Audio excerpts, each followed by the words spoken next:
Hello students, હું છું Savaliya sir અને મારી YouTube channel Savaliya sir chemistry ટ્રેનરમાં આપનું સ્વાગત છે.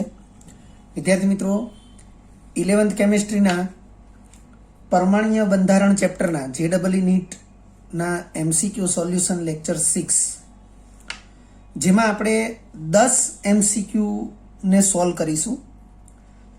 આ MCQ ક્વોન્ટમાંક તેમજ કક્ષકોની શક્તિના સાપેક્ષ ક્રમ વિશેના MCQ છે. જે પૈકી ક્વોન્ટમાંકના યોગ્ય સેટ પ્રકારના જે MCQ છે એ ખૂબ અગત્યના છે.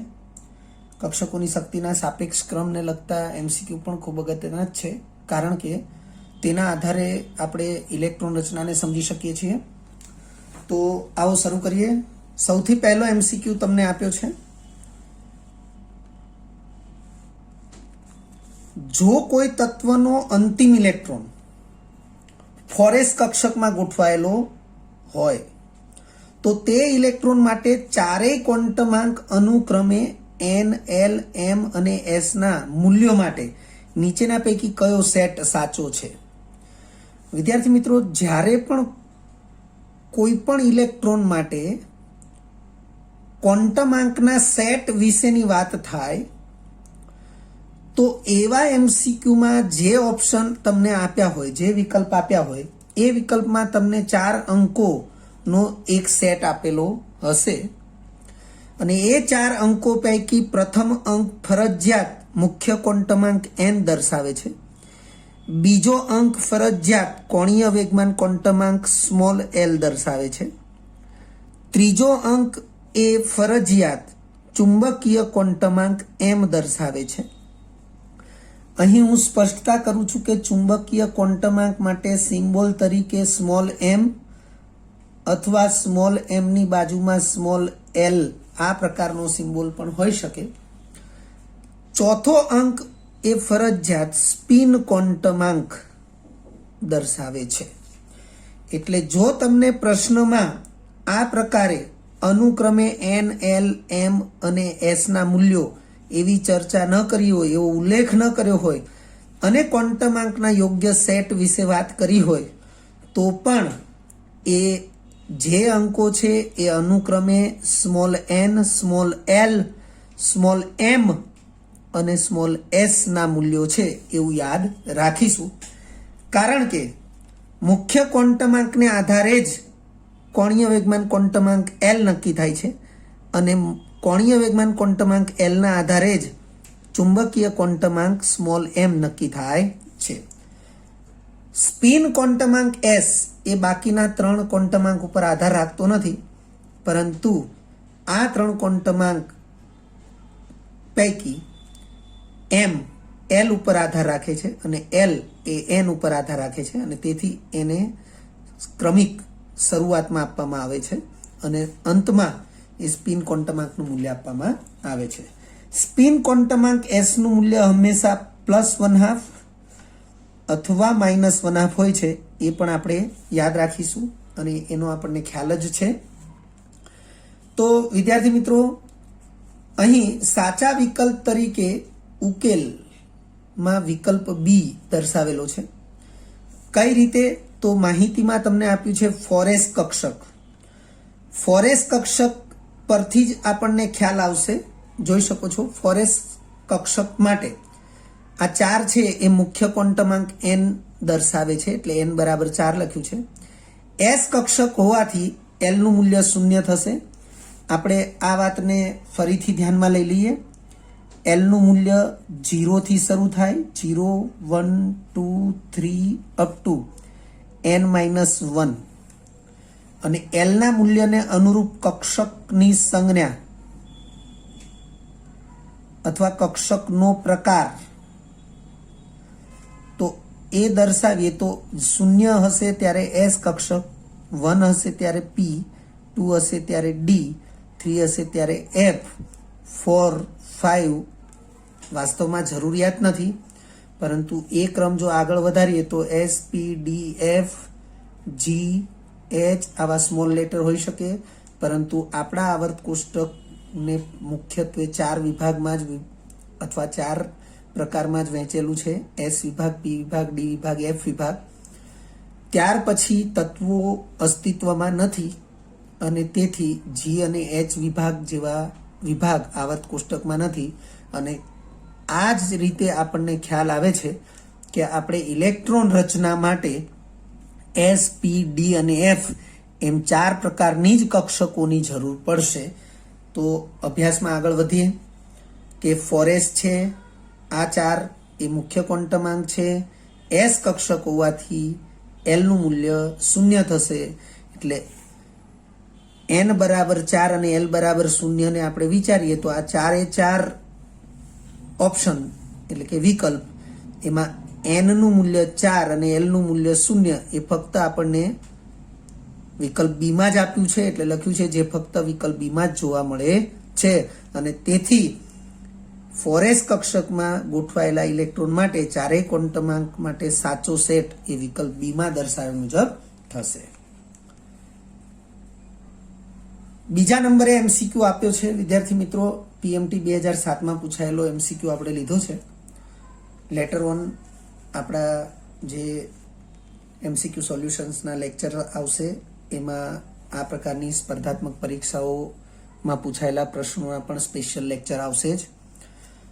પ્રશ્ન આ પ્રમાણે છે, નીચે દર્શાવેલ પૈકી ક્વોન્ટમાંકનો કયો સેટ શક્ય નથી?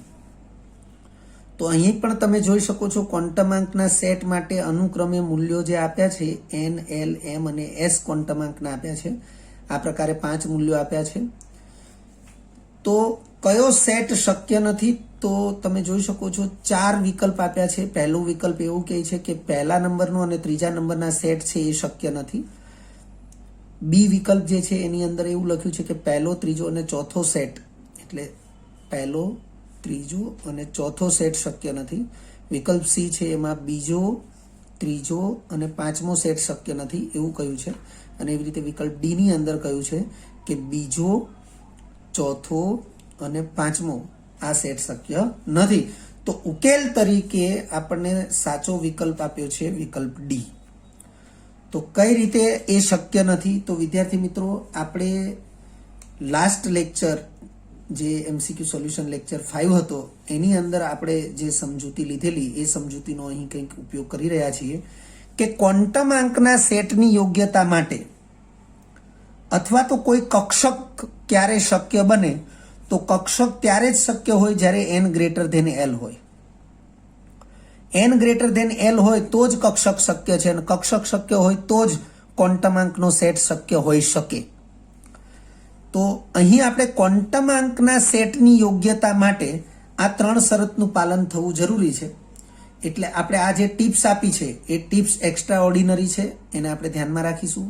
આવી એક્સ્ટ્રા ઓર્ડિનરી ટિપ્સ આપણે જે એમસીક્યુમાં આપીશું ત્યાં આપણે આવી સ્ટારની નિશાની પણ કરીશું. તો n ગ્રેટર ધેન l હોવો જોઈએ, l greater than or equal to m હોવું જોઈએ. એમાં m નું મૂલ્ય પ્લસ ઓર માઇનસ ગમે તે હોય ચાલે. અને ત્રીજા નંબરે s નું મૂલ્ય +1/2 કે -1/2 હોવું જોઈએ.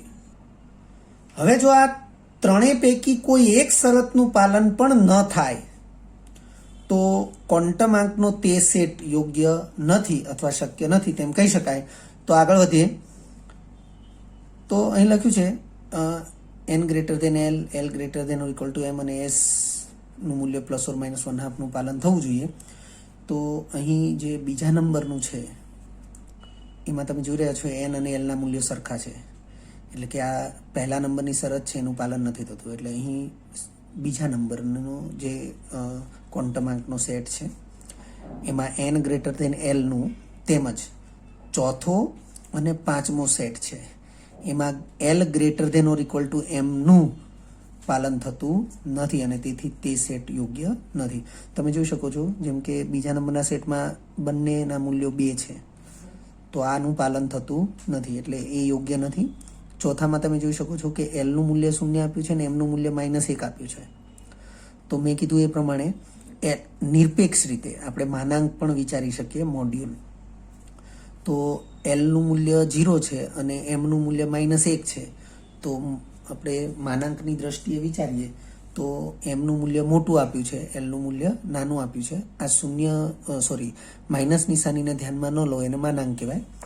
અને એ રીતે અહીં પણ તમે જોઈ શકો છો કે L5 પાંચમા નંબરનો જે સેટ છે એમાં એલનું મૂલ્ય 2 છે અને એમનું મૂલ્ય 3 છે.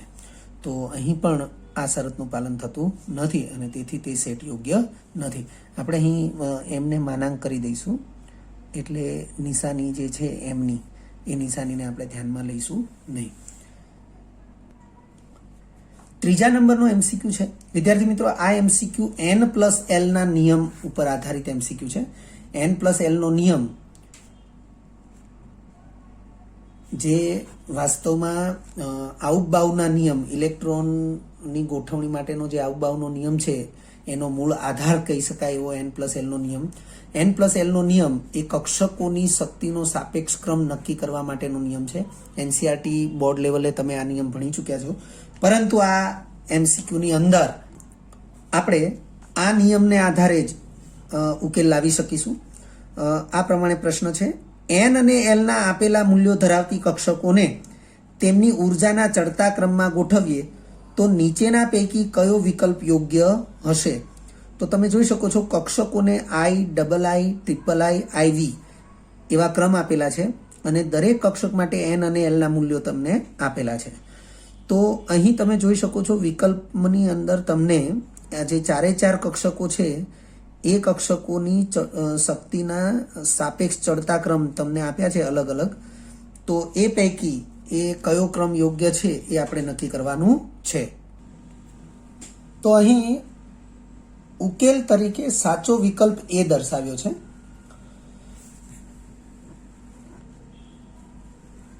સૌથી પહેલા મેં અહીં N+L ના નિયમની રજૂઆત કરી છે. બે ભિન્ન કક્ષકો માટેના N+L ના મૂલ્યો પૈકી જે કક્ષક માટે આ મૂલ્ય એટલે કે N+L નું મૂલ્ય સાપેક્ષમાં મોટું હોય એટલે કે વધુ હોય તેની ઉર્જા એટલે કે શક્તિ પણ સાપેક્ષમાં વધુ હોય.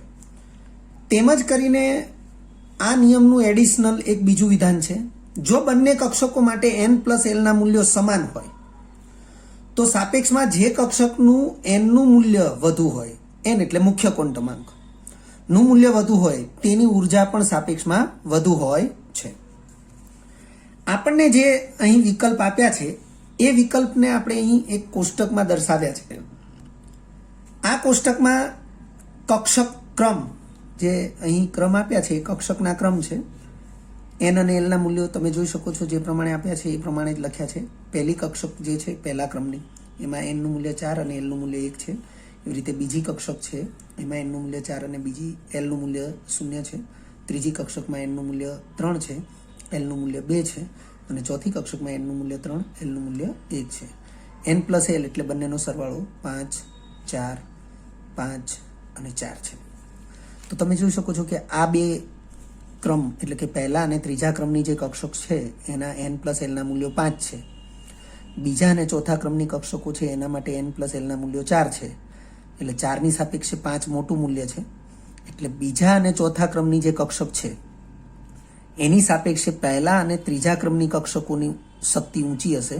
એટલે અહીં લખ્યું છે આથી પ્રાથમિક રીતે એટલે કે N+L ના મૂલ્યોને આપણે તપાસીએ અને તરત આપણે જે વિચારી શકીએ છીએ એ આ છે. એટલે લખ્યું છે આથી પ્રાથમિક રીતે ઉર્જાનો ચડતો ક્રમ તો બીજા અને ચોથા ક્રમની જે કક્ષકો છે એના N+L ના મૂલ્યો 4 છે એટલે એની ઉર્જા સાપેક્ષમાં ઓછી હશે. પહેલા અને ત્રીજા ક્રમની જે કક્ષકો છે એના માટે N+L ના મૂલ્યો 5 છે એટલે એની ઉર્જા સાપેક્ષમાં વધુ હશે એવું આપણે દર્શાવ્યું. આ પરિણામને આપણે સ્મોલ x તરીકે દર્શાવ્યો છે.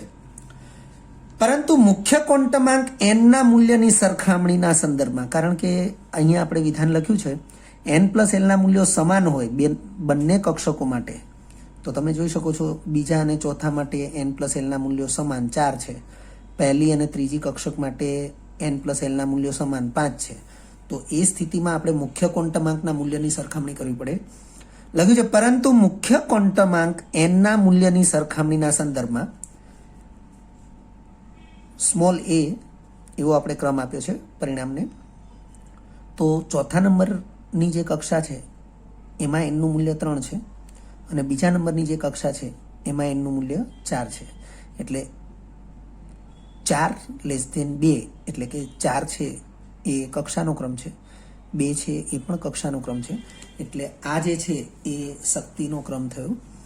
અને કારણ કે લખ્યું છે કારણ કે તેઓના એનના મૂલ્યોનો ક્રમ, તો જે ચોથા નંબરની કક્ષા છે એના એનનું મૂલ્ય 3 છે અને જે બીજા નંબરની કક્ષા છે એના એનનું મૂલ્ય 4 છે. તો બંને ચોથી અને બીજી બંને કક્ષકો માટે n પ્લસ એલના મૂલ્યો સરખા છે અને એ સ્થિતિમાં એનનું મૂલ્ય એ વધુ હશે, એની શક્તિ પણ વધુ હશે.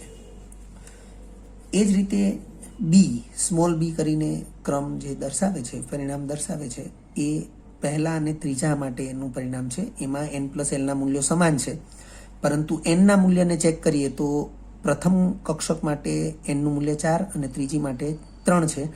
તો 3 નાનું મૂલ્ય, 4 મોટું મૂલ્ય, એટલે પ્રથમ કક્ષક જે છે એની ઉર્જા વધુ હશે અને ત્રીજી કક્ષક જે છે એની ઉર્જા ઓછી હશે. એટલે I લેસ ધેન I, એટલે કે ત્રીજી કક્ષક એ પહેલી કક્ષક કરતાં ઓછી ઉષ્મા અથવા તો ઓછી શક્તિ ધરાવે છે. અને કારણમાં મેં લખ્યું છે કારણ કે તેઓના એનના મૂલ્યોનો ક્રમ, તો એનના મૂલ્યોનો ક્રમ સાપેક્ષ ક્રમ, તો 3 ઓછું કહેવાય, 4 વધુ કહેવાય, એટલે 3 લેસ ધેન 4 છે.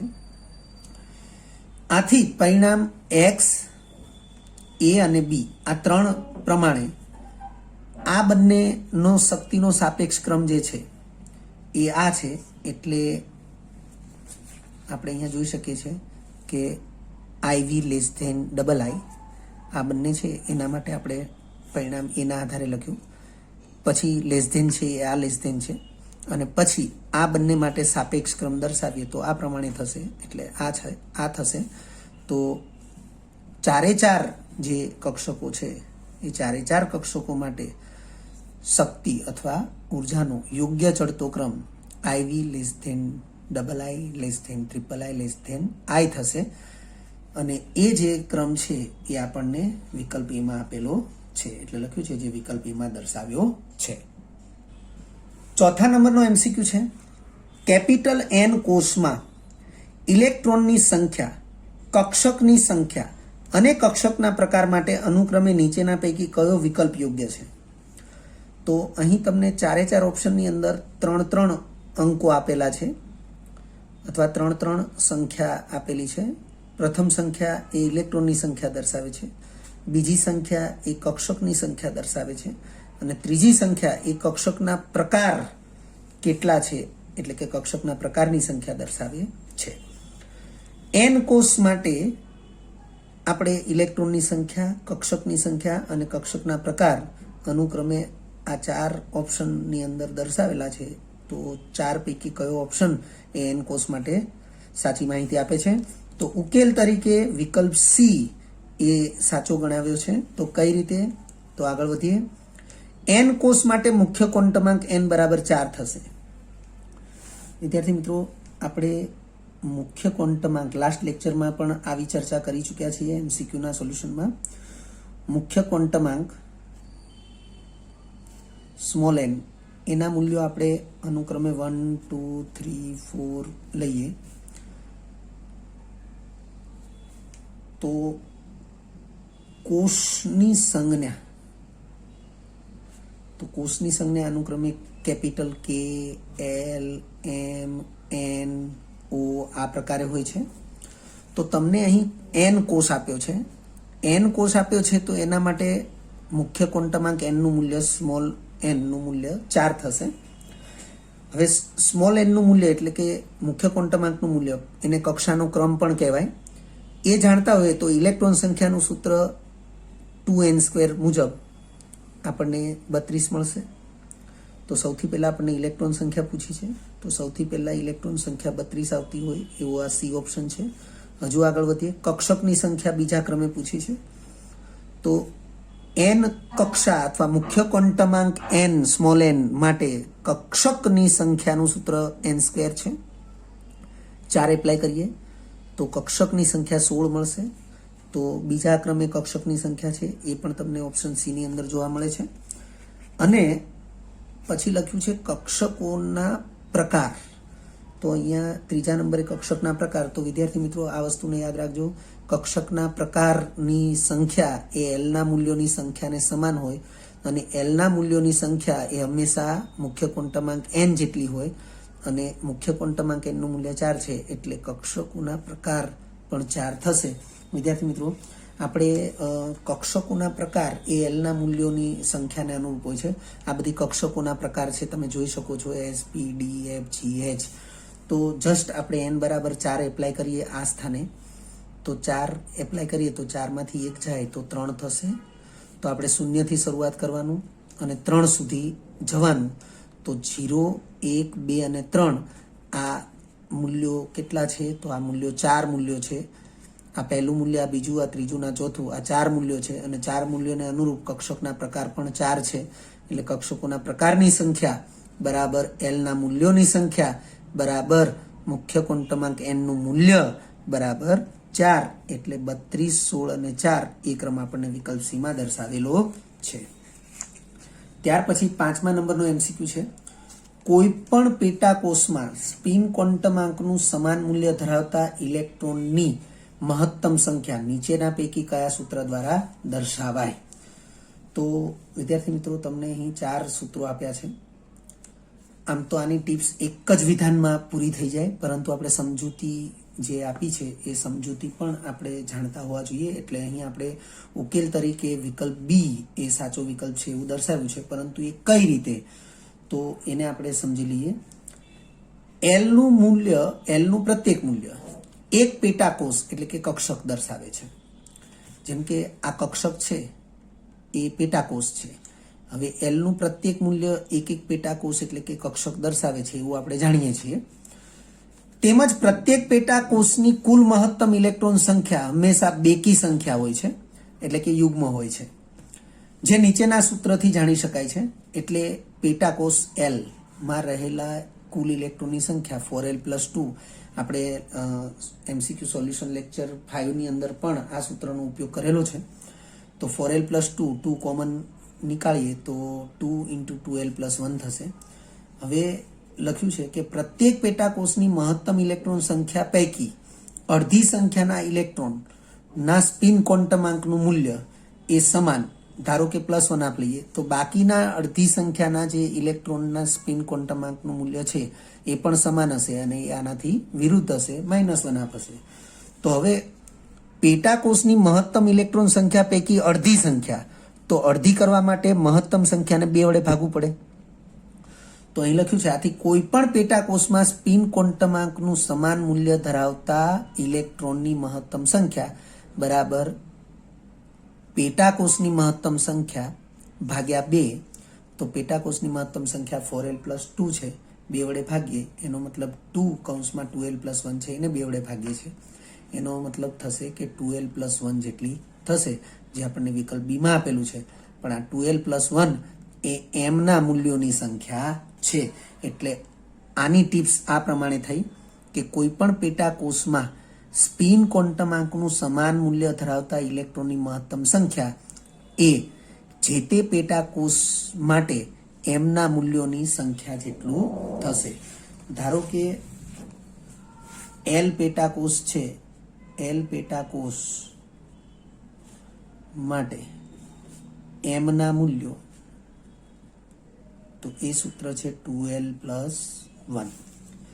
દાખલા તરીકે હું l બરાબર 3 લઉં તો એમના મૂલ્યો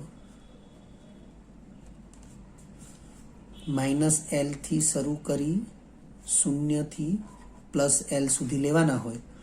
તો અહીં l બરાબર 3 માટે એમના મૂલ્યો આપણે વિચારીએ તો -3 લખવાનું થશે એલના સ્થાને. ત્યાંથી આગળ વધી 0 થી +l સુધી એટલે +3 સુધી જવાનું. તો પૂર્ણાંક સંખ્યા જ છે, તો -3, -2, -1, 0, +1, +2. તો તમે આ મૂલ્યોની જે સંખ્યા છે એ ગણો. 1, 2, 3, 4, 5, 6 અને 7 મૂલ્યો થયા. હવે આ 7 મૂલ્યો છે એટલે મૂલ્યોની સંખ્યા, એમના મૂલ્યોની સંખ્યા 7 થઈ. તો હવે આ સૂત્રની અંદર આપણે એપ્લાય કરીએ તો સૂત્ર મુજબ 2l + 1 2 l નું મૂલ્ય આપણે લખીએ 3 કારણ કે l નું મૂલ્ય 3 છે +1 એટલે 6 + 1 = 7. એટલે કહેવાનો અર્થ એટલો છે કે l પેટાકોષ માટે m ના મૂલ્યો એ 2l + 1 છે અને અહીં પણ આપણે ટિપ્સની અંદર એ જ વસ્તુની સ્પષ્ટતા કરી દીધી છે કે કોઈ પણ પેટાકોષમાં સ્પિન ક્વોન્ટમાંકનું સમાન મૂલ્ય ધરાવતા ઇલેક્ટ્રોનની મહત્તમ સંખ્યા એ m ના મૂલ્યોની સંખ્યાને સમાન થશે એટલે કે 2l + 1 જેટલી થશે. છઠ્ઠો એમસીક્યુ છે વિદ્યાર્થી મિત્રો. અહીં છઠ્ઠા એમસીક્યુ ની અંદર પણ આપણે સ્ટારની નિશાની કરી છે. વિદ્યાર્થી મિત્રો આ એમસીક્યુ ને આપણે બે ભિન્ન રીતે આ એમસીક્યુ ની સમજૂતી આપણે આપવા જઈ રહ્યા છીએ અને ખૂબ ધ્યાનથી સમજી લેવું કારણ કે આ પ્રકારના જે એમસીક્યુ છે એ પણ જેડબલઈ નીટની એક્ઝામ માટે પીએમટીની એક્ઝામ માટે ખૂબ અગત્યના છે. પ્રશ્ન આ પ્રકારે છે નીચે કેટલાક પેટાકોષોની શક્તિના સાપેક્ષ ક્રમ આપ્યા છે તે પૈકી કયું સાચું છે. n+l ના નિયમને આધારે જ આપણે આને સોલ્વ કરી શકીએ. ઉકેલ તરીકે આપણને સાચો વિકલ્પ બી દર્શાવ્યો છે. મેં અહીં લખ્યું છે MCQ 3. આ લેક્ચરમાં આપણે ત્રીજો જે MCQ જોયો એમાં n+l નો નિયમ પણ જોયો, એનું પેટા વિધાન પણ જોયું, એનો જ ઉપયોગ થશે એટલે મેં અહીં ખાલી રેફરન્સમાં લખી દીધું છે MCQ 3 માના n+l ના નિયમ મુજબ. આપણે અહીં નિયમ લખતા નથી પરંતુ સમજૂતીમાં એ નિયમનો ઉપયોગ કરીશું. અહીં 3 અલગ અલગ નંબરમાં આપણે સમજૂતી આપી છે.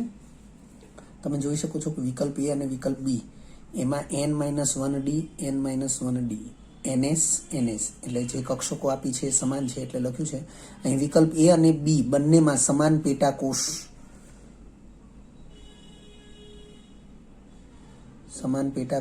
આપેલા છે અને સમાન પેટાકોષ પૈકી n-1d માટે l = 2 થશે કારણ કે d કક્ષક છે. આપણે જાણીએ છીએ કે d કક્ષક હોય તો l = 2 થશે, f હોય તો l = 3 થશે, p હોય તો l = 1 થશે, s હોય તો l = 0 થશે.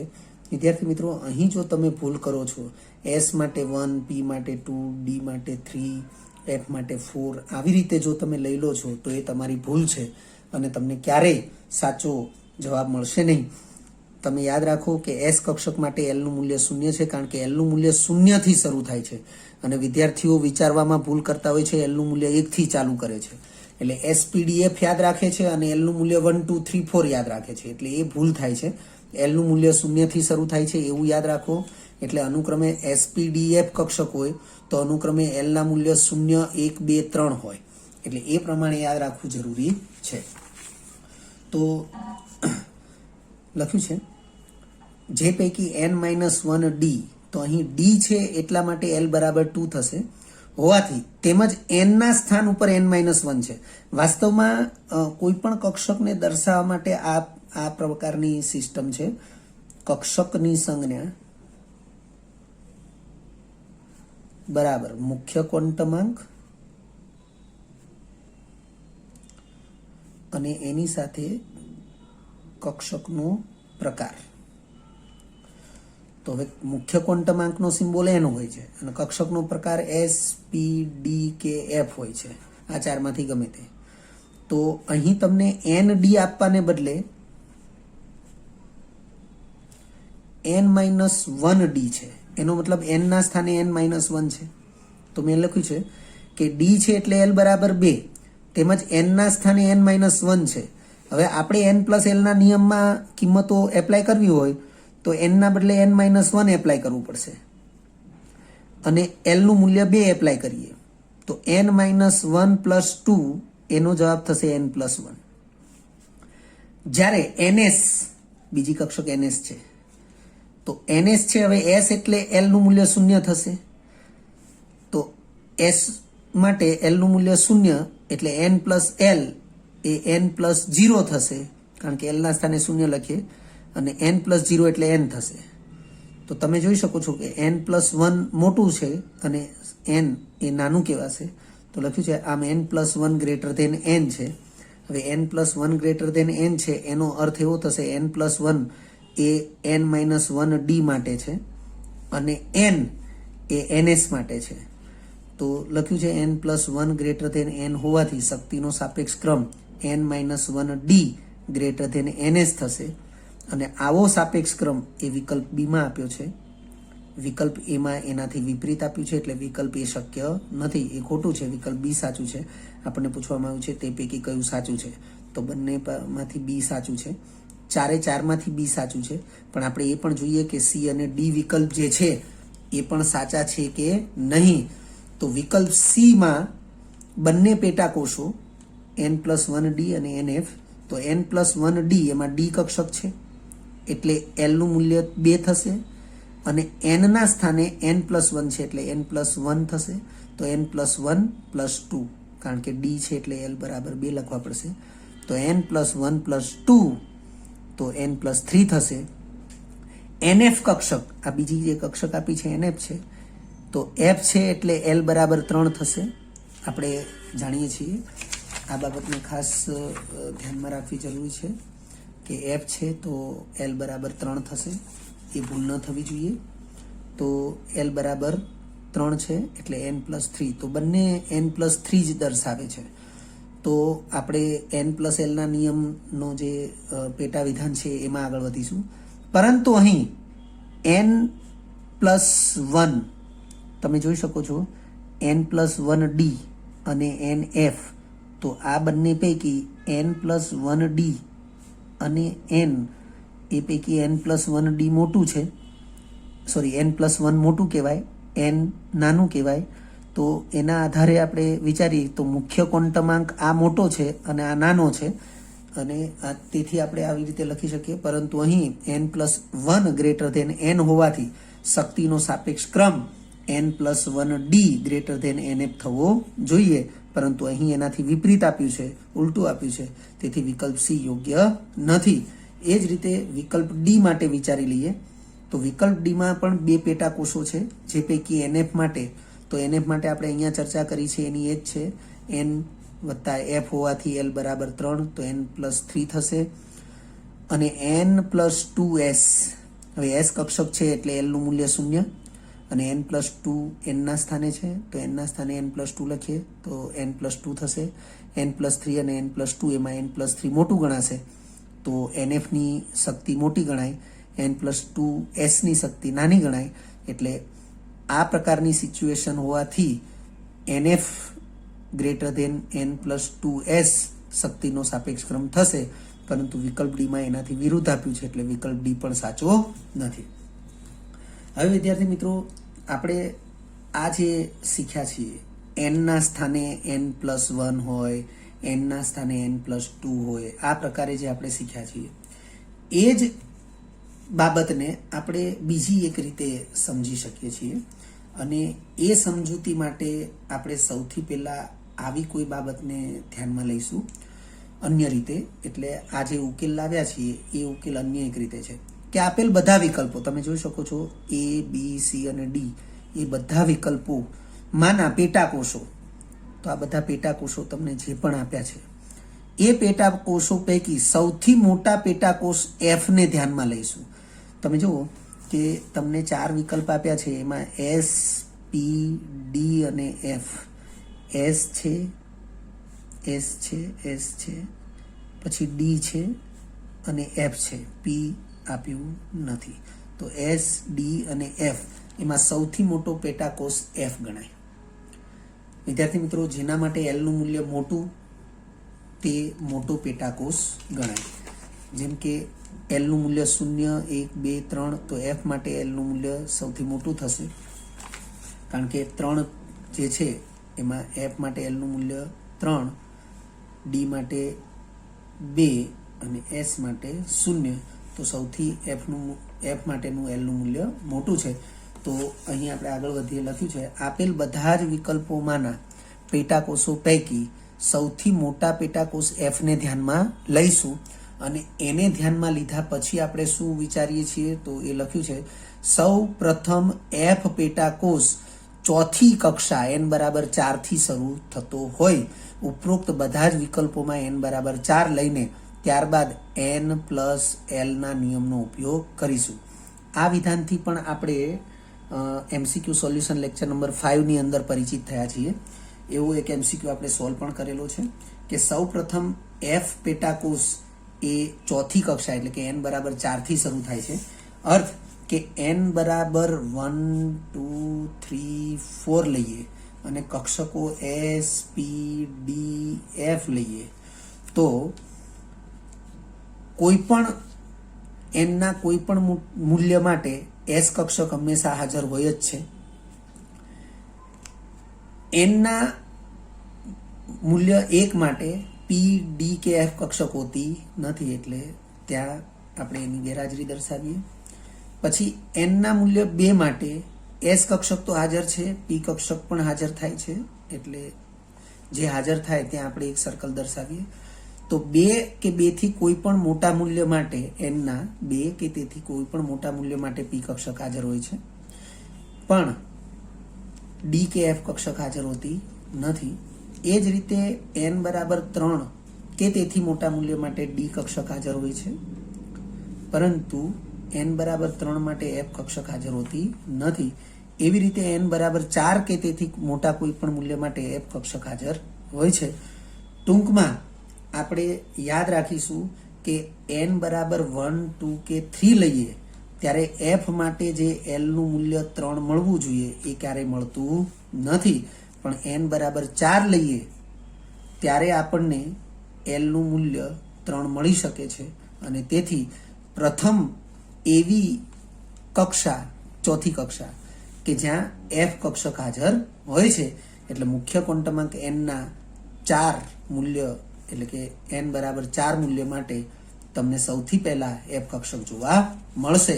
એટલે અહીં આપણે n બરાબર 4 એ આ જેટલા વિકલ્પ આપ્યા છે એમાં જ્યાં જ્યાં n દેખાય છે ત્યાં લાગુ પાડી દઈશું. એટલે લખ્યું છે સૌ પ્રથમ F પેટાકોષ ચોથી કક્ષા એટલે કે n બરાબર 4 થી શરૂ થતો હોય, એટલે કે F પેટાકોષ ક્યાંથી ચાલુ થાય તો n બરાબર 4 થી ચાલુ થાય હોવાથી ઉપરોક્ત બધા જ વિકલ્પ આ જેટલા વિકલ્પ આપ્યા છે બધા જ વિકલ્પમાં n બરાબર 4 લઈને ત્યારબાદ n+l ના નિયમનો ઉપયોગ કરીશું.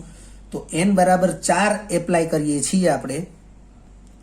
જો આ વિકલ્પોમાં આપેલા વિકલ્પોમાં n બરાબર 4 એપ્લાય કરીએ તો આપણને શું પરિણામ મળે છે તો બીજા પેજ ઉપર આપણે સમજી રહ્યા છીએ.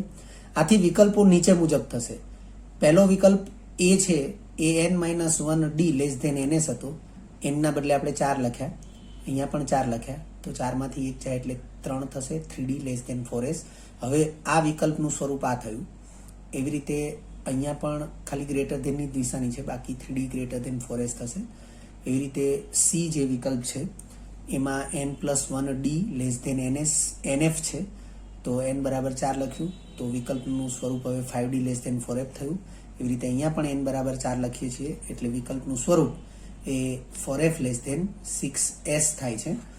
તો આપણે અહીંયા n+l નો નિયમ લાગુ પાડીએ ગણતરીથી, તો જેમ આગળ આપણે II પરિણામ પ્રમાણે સમજાવેલું એમાં પ્રથમ વિકલ્પ A અને વિકલ્પ B છે એમાં 3d < 4s અને 3d < 4s એટલે 3d અને 4s બે પ્રકારની કક્ષકો આપી છે. તો 3d કક્ષક માટે n+l નું મૂલ્ય થશે 5, કારણ કે 3 એટલે n નું મૂલ્ય 3 થયું. D કક્ષક હોવાથી l નું મૂલ્ય 2 લખીશું, 3 + 2 એટલે 5 થશે. 4s તો n નું મૂલ્ય 4, S કક્ષક હોવાથી l નું મૂલ્ય 0 થશે, તો 4 + 0 એટલે 4 થશે. આ બંનેમાં 5 એ મોટું મૂલ્ય છે એટલે n+l નું મૂલ્ય મોટું, તો 3d ની ઉર્જા વધુ. અહીં 5 < 4 હોવાથી શક્તિનો સાપેક્ષ ક્રમ 3d < 4s થશે, જે આપણને વિકલ્પ B માં આપ્યું છે. અને વિકલ્પ B સાચો થશે, વિકલ્પ A ખોટો થશે. તો બાકીના બે વિકલ્પ માટે જોઈ લઈએ સાચું છે કે નહીં. તો તમે જોઈ શકો છો વિકલ્પ C માં બે પેટાકોષ આપ્યા છે 5d અને 4f. તો 5d માટે n+l નું મૂલ્ય તો 5n છે, n 5 છે, અને l d હોવાથી l 2 લખીશું, તો 5 + 2 7 થશે. 4f માટે n નું મૂલ્ય 4 થશે, એફ હોવાથી એફ કક્ષક હોવાથી એલનું મૂલ્ય 3 થશે. 4 + 3 7 થશે. બંને માટે n + એલના મૂલ્યો સરખા આવ્યા. તો આ સ્થિતિમાં મુખ્ય ક્વોન્ટમાંક જેનો મોટો હશે એની ઉર્જા વધુ હશે. તો અહીં મુખ્ય ક્વોન્ટમાંક 5 અને અહીં મુખ્ય ક્વોન્ટમાંક 4 છે. તો 5 મોટો છે, 4 નાનો છે. તો લખ્યું છે એટલે કે બંને માટે n + એલ સમાન છે, પરંતુ બંનેના મુખ્ય ક્વોન્ટમાંકની સરખામણી કરીએ તો 5 > 4 એટલે 5 > 4 છે. તો 5d કક્ષકની ઉર્જા વધુ થશે, 4f કક્ષકની ઉર્જા ઓછી થશે. આથી શક્તિનો સાપેક્ષ ક્રમ 5d > 4f થશે, પરંતુ અહીં 5d < 4f આપ્યું છે. તો વિકલ્પ સી સાચો નથી. એવી રીતે વિકલ્પ ડી ને જોઈએ. 4f અને 6s છે. તો વિકલ્પ ડીમાં 4f માટે n + l, તો n = 4 છે અને f કક્ષક હોવાથી l = 3 થશે, જે અહીંયા છે એનું એ જ છે. એટલે 4 + 3 એટલે 7 થયું. અને એ જ રીતે 6s કક્ષક માટે n = 6 છે, s કક્ષક હોવાથી l = 0 થશે. 6 + 0 = 6 થશે. તો 7 મોટા છે, 6 નાના છે. તો અહીં 7 > 6 હોવાથી શક્તિનો સાપેક્ષ ક્રમ 4f > 6s થવું જોઈએ. તો 4f < 6s આપ્યું છે, એટલે વિકલ્પ ડી પણ સાચો નથી. ત્યારબાદ 7મો MCQ છે. ચોથી કક્ષા સુધીની કુલ કક્ષકોની સંખ્યા કેટલી થશે? વિદ્યાર્થી મિત્રો, આ લખ્યું છે ચોથી કક્ષા સુધીની. એનો અર્થ થાય કેન્દ્રથી, આ પરમાણુનું કેન્દ્ર હોય, પહેલી કક્ષા, બીજી કક્ષા, ત્રીજી કક્ષા, ચોથી કક્ષા. તો ચોથી કક્ષા સુધીની કુલ કક્ષકોની સંખ્યા કેટલી થશે એનો અર્થ આપણે લઈશું કેન્દ્રથી ચોથી કક્ષા સુધીની. એટલે પહેલી કક્ષાની કક્ષકોની સંખ્યા, બીજી, ત્રીજી અને ચોથી, એમ 4 કક્ષકોની જે સંખ્યા છે એ કુલ સંખ્યા આપણે કેટલી થશે એવો અર્થ આ પ્રશ્નનો થશે. તમને 4 ઓપ્શન આપ્યા છે, 14, 16, 30 અને 32. ઉકેલ તરીકે વિકલ્પ સી એ સાચો વિકલ્પ છે. કઈ રીતે? તો આપેલ વિધાન મુજબ ચોથી કક્ષા સુધીની વાત છે, એટલે કક્ષા તો n = 1 થી જ ચાલુ થાય. તો આપેલ વિધાન મુજબ n = 1 થી 4 સુધીની કક્ષકોની કુલ સંખ્યા શોધવી પડે. એટલે n = 1 થી 4 એટલે કે n એટલે કક્ષાનો ક્રમ અથવા મુખ્ય ક્વોન્ટમાંક. તો મુખ્ય ક્વોન્ટમાંક n અથવા કક્ષાનો ક્રમ n, 1 થી 4 સુધીની જેટલી કક્ષા છે એમાં કક્ષકોની કુલ સંખ્યા શોધવી પડે આ પ્રશ્નના જવાબ માટે. આથી અહીં આપણે એક કોષ્ટક પ્રકારે દર્શાવ્યું છે. n ના મૂલ્યો અહીંયા દર્શાવેલા છે. કક્ષકોની સંખ્યા n² મુજબ દર્શાવી છે. n = 1, 2, 3, 4. 1 નો વર્ગ 1 થશે, 2 નો વર્ગ 4 થશે, 3 નો વર્ગ 9 થશે અને 4 નો વર્ગ 16 થશે. આ 4 અંકોનો સરવાળો કરીએ. 9 ને 1 10, 16 ને 4 20, 20 ને 10 30. આથી કુલ કક્ષકોની સંખ્યા 30 થશે, જે વિકલ્પ સી માં આપેલી છે.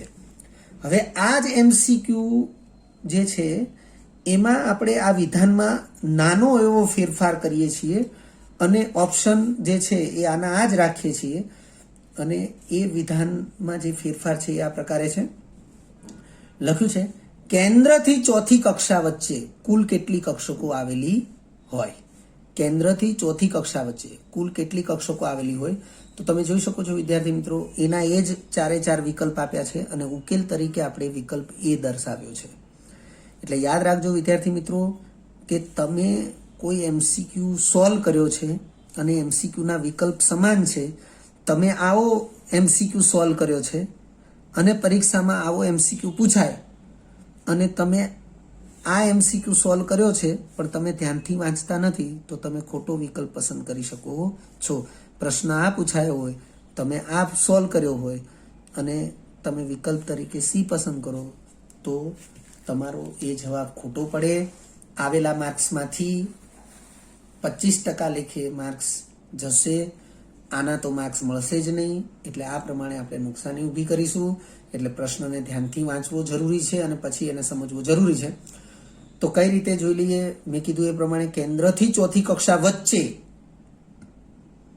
વચ્ચેનો અર્થ શું થશે? આ કેન્દ્ર છે અને આ n = 4 ચોથી કક્ષા છે. તો વચ્ચે તો આ 3 કક્ષાઓ જ આવશે, પહેલી, બીજી અને ત્રીજી. તો કેન્દ્રથી ચોથી કક્ષા વચ્ચે પ્રથમ, બીજી અને ત્રીજી કક્ષા હાજર હોય છે. આથી n = 1, 2, 3. પ્રથમ કક્ષા એટલે 1, બીજી એટલે 2 અને ત્રીજી કક્ષા એટલે 3. તો 1 2 3 n બરાબર 1 2 3 માટે કક્ષકોની સંખ્યા અનુક્રમે 1 નો વર્ગ 1, 2 નો વર્ગ 4 અને 3 નો વર્ગ 9 અને સરવાળો કરીએ એટલે 14 ટોટલ કક્ષકો આપણને મળશે. એટલે વિકલ્પ એ આપણા માટે સાચો વિકલ્પ રહેશે. 9મો MCQ છે, L બરાબર 3 માટે કક્ષકનો પ્રકાર અને કક્ષકોની સંખ્યા માટે નીચેના પૈકી કયું યોગ્ય છે? વિદ્યાર્થી મિત્રો, પહેલું છે કક્ષકનો પ્રકાર. હવે L બરાબર 3 હોય તો કક્ષક F જ હોય. L બરાબર 3 માટે કક્ષક F હોય. તો આપણે અહીંયા 4 વિકલ્પ જોઈએ, 3p, 4f, 5f, 3d. તો સૌથી પહેલું L બરાબર 3 અને F કક્ષક હોય એ આપણા ધ્યાનમાં આવી જાય. એટલે વિકલ્પ A અને વિકલ્પ D એ વિકલ્પ નિવારણની રીતે આપણે એને નિવારી શકીએ છીએ. બાકી વધ્યા 2 વિકલ્પ. તો બંને વિકલ્પમાં F છે એટલે કક્ષકનો પ્રકાર. અને પછી બીજો પ્રશ્ન જે છે અથવા બીજી જે લાક્ષણિકતા છે કક્ષકોની સંખ્યા. તો અહીંયા કક્ષકોની સંખ્યા 14 છે અને અહીંયા કક્ષકોની સંખ્યા 7 છે. તો એના આધારે આપણે નિર્ણય લેવો જરૂરી છે. F પ્રકારની 7 કક્ષકો હોય એ આપણે જાણતા હોવા જોઈએ. F પ્રકારની કક્ષકની સંખ્યા એ L ના આધારે મેળવી શકાય. L કક્ષકોની સંખ્યા ઇઝ ઇક્વલ ટુ M ના મૂલ્યોની સંખ્યા